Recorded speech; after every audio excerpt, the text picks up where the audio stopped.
Jadi kesal karena gue naikin podcast ini. Dan gue ngerti kenapa dia kesal, gue paham.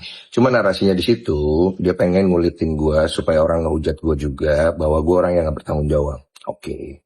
Jadi begini, waktu gue muda, emang gue bandel kok. Gak usah lu kulitin, itu udah keluar sendiri dari mulut gue dan gue udah selesai dengan semua itu.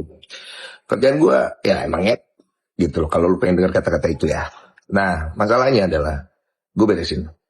Gue tes DNA, gue selesaikan semua sampai di ujungnya.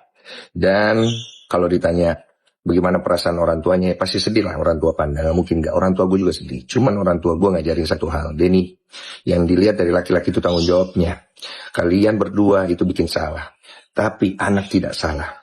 Dan kalian tanggung jawab itu bukan hanya di dunia, bukan di hadapan hukum atau di hadapan manusia, tapi kalian nanti akan tanggung jawab di hadapan Tuhan. Kalau memang itu darah daging Denny, tes DNA, ambil, menafkain, jadi bapak yang benar. Walaupun tidak nikah enggak apa-apa. Tapi kalau bukan darah dagingnya selesai. Kan gitu, simple kok. Gitu.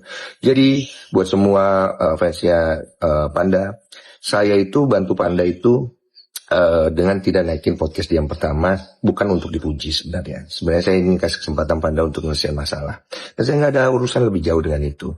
Saya juga bantu cewek itu di sini supaya dia juga punya hak kesempatan bicara karena akhirnya dia itu di-block. Itu aja, simple kok. Saya udah hubungin orang tuanya tapi nggak mau. Simple sekali menyelesaikan masalah ini. Cukup tes DNA. Belum tentu juga anaknya. Kan gitu. Dan ceweknya siap untuk dipenjara juga kok. Kalau memang ternyata bukan, jangan dibikin ribet-ribet lah gitu ya. Laki-laki yang dilihat tanggung jawab ya.